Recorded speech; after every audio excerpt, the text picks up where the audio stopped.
Hey gents, Kyle here from the Distilled Man. Up next, we're going to give you some interview tips that will help you nail your next interview and wow your future boss.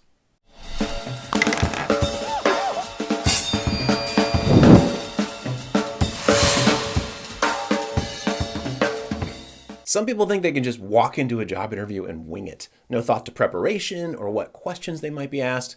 But in my experience, no matter how good your resume looks or how confident you're feeling, when it comes to interviewing successfully, a little bit of preparation goes a long way. So up next, I'm going to give you 9 tips for how you can crush your next interview and wow your future boss. Number 1, understand the real purpose of the in-person interview. Most of the time, if you've made it to the interview stage, by now they've actually already looked at your qualifications and your job history. And so usually the in-person interview is often less about whether you're qualified and more about, well, let's just call them intangibles. First, are you a good fit personality-wise? Basically, do they like you? Second, are you articulate? Can you communicate? So maybe you look good on paper, but they want to know if you can actually sound like you know what you're talking about. And then finally, does it seem like you want the job? Because you can have as many qualifications and have the best resumes as possible, but if you don't have enthusiasm about the position, then why should they be excited about hiring you? In a nutshell, beyond any other preparation that you do, just whatever you do, don't forget how hugely important that interpersonal aspect is. Simply just being present and making that connection and that rapport with the person you're talking to. Number 2, practice fielding common interview questions. One of the most common questions you should be prepared for is, why do you want this job and why do you want to work here? Whoa, I did not see that one coming. This question gives you an opportunity to talk about your career aspirations and why the job is a good fit for your strengths and your experience.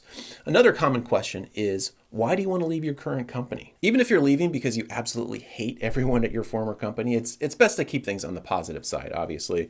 So focus on the fact that you've had some great experiences, you've learned a lot, but now you're excited to explore some new ways to challenge yourself and grow. And finally, an obvious one, what makes you the best candidate for this position? You don't need to oversell yourself here, but it is an opportunity for you to talk about what sets you apart, whether it's your experience or your drive. And it's also a great time to just reinforce how excited you are about the opportunity. So beyond these specific questions, you can always get a book that gives you some other ideas of potential interview questions that you might be asked. I got this book probably about 10 years ago, and I can't tell you if it's objectively the best book of its kind, but I'll tell you it helped me a lot because it's got so many different types of questions that if you practice, 20 or 30 of these, by the end of it, you feel really, really comfortable kind of fielding questions and talking about your own strengths and experience in different ways. Number 3, be prepared with specific examples and stories. Any good interviewer is going to ask you for specifics about your experience. They want proof of past behavior that you can do the job. So it helps to have some specific nuggets that you can mention during the interview, like any big accomplishments relevant to the position. And if possible, have some metrics to help quantify what you did. I managed a team of 12 salespeople with a total budget of $40 gazillion. I revamped our company's manufacturing process so we could make widgets 15% faster. And they don't have to all be huge revenue drivers or showstoppers, but if done well, it helps demonstrate that you've had some past successes, and it helps show the interviewer that you can kind of see the big picture of your company rather than being one of those people who's just like, well, I go to work, I punch in, I punch out. A challenge you faced and how you overcame it. Now, this is one of those classic interview questions. For the interviewer, it's really helpful because it gets you out of the whole selling yourself mode and gets you to talk about something that actually happened in the trenches. It also gives them a kind of a good idea about your problem-solving abilities and the way you think. An interpersonal conflict that you successfully navigated. So this is very similar to the previous one, but it gives the interviewer a window into the way that you deal with different personality types. It also gives them a sense, a gauge of how self-aware you are. Number 4, ask thoughtful questions. Probably the biggest mistake you could make is to have no questions prepared of your own. First, it either makes you look desperate, like any job will do, please hire me, or disinterested. And neither of those things is good from an interviewer's perspective. And secondly, if you are actually considering this job, don't you want to know more about it to see if it genuinely is a good fit? Some good questions to ask an interviewer are, what are the most important traits a candidate needs to possess for this role? And then, what is the biggest challenge this role will face?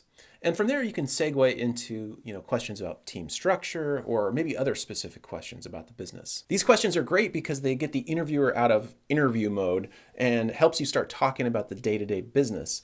It can also help give you a sense of what to expect should you actually get the job and maybe give you a clue on how you can be more successful. The other nice thing about questions is it's a good way to show that you've done your research about the company. Like, how have things changed since the new CEO took the reins last October? You just have to be careful to not seem like you're trying to stump the interviewer or like you're asking a question that's beyond the pay grade of the position you're applying for. So, Janice, where do you see the company's customer acquisition strategy going in the next 5 years, given recent competitive entrants? Number 5, show that you want the position they're hiring for. As an employer, one of the most annoying things is when someone comes in for an interview for one job and then they try to sort of weasel their way into a higher position or a totally different role. Even if this job really is just one step along your master plan to world domination, don't act like it's beneath you. If it's a job sweeping floors, act like you're going to be the best damn floor sweeper ever. If it's a job cold calling strangers, talk about how you're going to have a positive attitude even when people slam the phone down in your ear. If you do an amazing job at the job you're given, they'll recognize your potential and eventually reward you. Number 6, don't BS your weaknesses. It's so funny how many people try to judo their way out of answering the question about weaknesses, thinking that they can get by saying something like, well, my weakness is actually my strength. I would say one of my weaknesses is that I'm too detail-oriented. And I'm not saying you need to rip yourself to shreds or highlight every single shortcoming that you have, but you should be able to identify some legitimate areas where you still need to do some work for your professional development. And I think the best way to phrase it is something like, well, I'd still like to work on improving X, or I'd still like to continue growing in this area. Employers don't expect you to be perfect, and actually having an honest assessment of where you still need some development can be really helpful for them. Number 7, take notes, look alive. I know this sounds like a very oddly specific tip, but during an interview, if you take copious notes, it's a great way to show that you're actively engaged and that you are hungry for the job. When I got my first job in advertising, during the interview, I took copious notes, and maybe partly I was compensating because I had never had an office job. But also, it just helped me, taking notes just helped me process everything and kind of listen actively. Years later, my boss still remembered how I took notes throughout that entire first discussion in our interview. And to him, I guess it was a sign that not only was I fully engaged, but I was a go-getter, and that it was almost like I was already part of the team. Number 8, bring the best version of yourself. Look, you already know that you need to make a great first impression on your potential employer. They're trying to evaluate you based on whatever information you put in front of them. And like it or not, your physical appearance is part of that. So bring your A game. Dress your best. Even if it's a casual work environment, better to be overdressed than underdressed in an interview. Rock that suit. Make sure your shoes are shined. Make sure you're well groomed overall. Hair combed, grimy nails clipped. Try to get a full night's sleep and get enough water so that you look rested. And if you want more tips, I did a whole other video on how to make a great first impression that I'll link to. And finally, number 9, the interview starts the moment you apply. So many people focus on just acing the in-person interview, and what they forget is that a company's perception of you begins way before you walk through those doors, and their evaluation of you continues even after the first in-person meeting. Be mindful of your digital footprint. Google yourself and see what comes up. Check those privacy settings on your social media accounts. Is there something you need to take down, or at least something you need to have an explanation for? Treat your phone interview like a real interview. Prepare for it like you would a real interview. Find a quiet place free of distractions. Dress up. Take notes.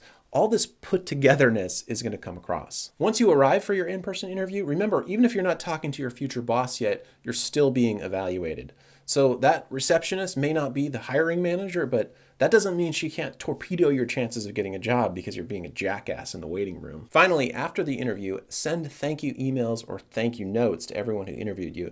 It helps if you ask for their card each time you meet them. This is just one last way to show that you're buttoned up and that you want that job. Ironically, sometimes the people who interview best are not actually that good at their jobs, and people who interview really badly can be great at their jobs. Interviewing is a whole separate skill that takes practice, and much like learning how to talk to women, it helps if you can get comfortable practicing without being attached to the outcome. If you found this video helpful, do me a favor and hit that like button below. And if you want to see more videos like this, you can subscribe to the channel by clicking right about here and hit that bell icon if you want to be notified when a new video comes out. You can also get a free copy of my ebook, 48 Hour Gentleman, by clicking right about here. And then finally, you can watch another Distilled Man video right about here. Thanks again for watching, and I'll see you soon.